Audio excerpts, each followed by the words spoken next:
I'm Sebastian St. James. Superannuation sucks. I'm not referring to the high fees or the convoluted rules, but the sucky investment returns that your superannuation fund sticks you with. This is QSuper's aggressive fund. And this is their returns, 4.03%, 3.91%, sucky investment returns. And in comparison with the market, 32% instead of 4, and 15 instead of 3. Unforgivable. But if only there were a way of getting the tax savings of a super fund and the high returns of a stock market ETF index fund. Well, now there is. Super funds have been dragged kicking and screaming into the 21st century, and now some of them offer index investment options. But which ones? Today we will examine 11 of the top super funds to see if they're working for you or for themselves. Yes! This is Francis Martin, my latest channel member. By day, Francis is a tutor at Sydney Uni. So he uses Uni Super. I looked them up and they have, no index investment options. I was outraged and demanded to speak to them directly, and they said to me, sorry, when it comes to index funds, you're out of luck. Uni Super needs to go back to school. This is Kat Mary, my latest channel member. By day, Kat works as a cocktail waitress, so she uses Host Plus. Will it have index options, or is it a Host minus? Oh, it does. It has high growth, balanced and defensive. International shares, Australian shares, and the list goes on. We'll add those index options to my table where I'm keeping score. Host Plus becomes green because it does have index options. And Uni Super becomes red because they offered me nothing. I just got a thanks from Mr. Steve via PayID. He says, reaching out. Where are you, SSJ? We miss you. Thank you very much, Steve. That was an unexpected surprise. The truth is, I was abducted by aliens who probed my orifices. While I was being probed, I had an epiphany, as you do. If I cut down on the fancy editing, I could get my videos out quicker.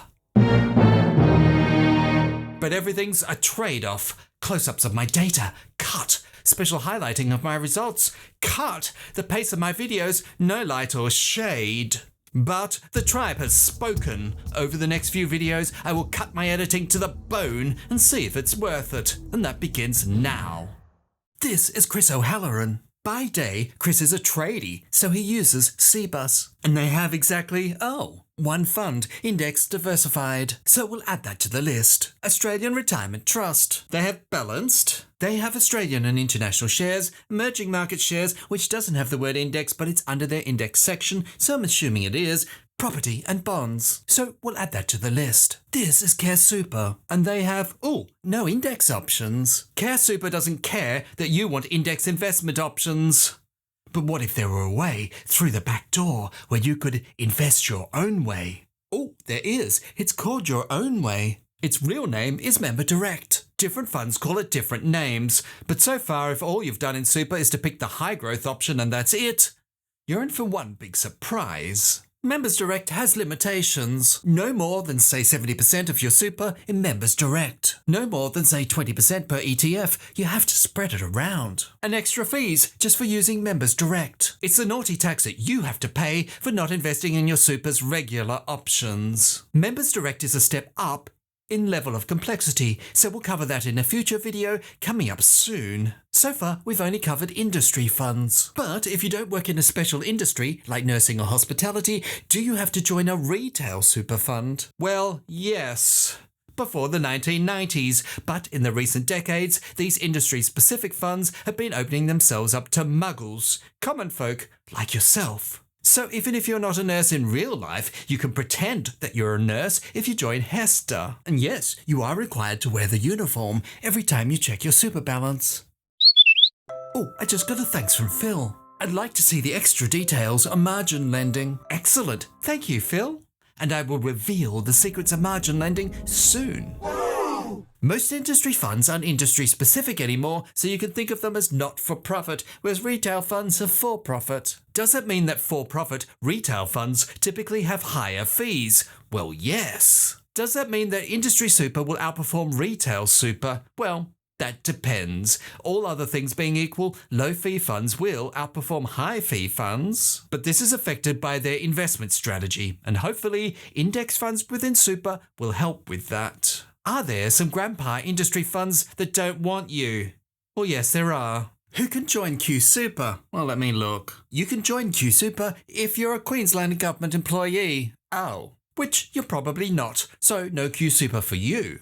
There is a public sector superannuation fund, which you can only join if you want to work the same job for the rest of your life. And military super, which you can only join if you fly one of these. I have excluded the funds that exclude us, so they won't be appearing on my list. Colonial First State. They have Australian and global shares, an index balanced and an enhanced index balanced. What's the difference between index balanced and enhanced index balanced? Well, it's enhanced, obviously.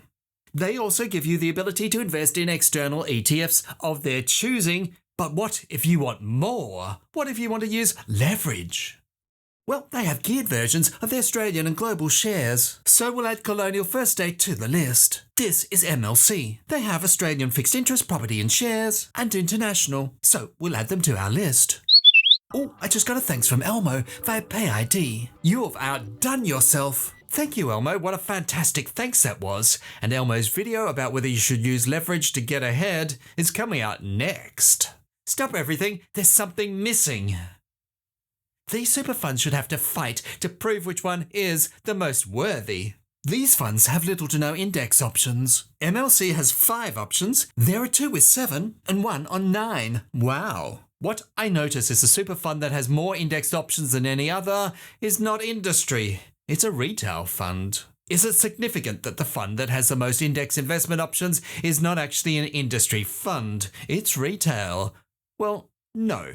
Because the other retail fund, MLC, has only got 5 options. And there are 2 industry funds with 7. Rest has balanced Australian and overseas shares, so we'll add them to the list. This is Aware Super. Is there any requirements in joining them? Well, yes, you need hipster glasses and a beard.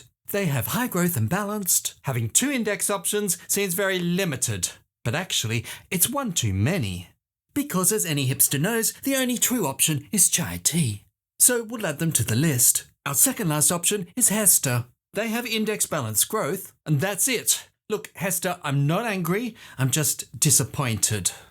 The time has come for the biggest super fund in the whole of Australia, which is Australian Super. They have index diversified, and their other indexed options are non-existent, proving that being bigger is not always better.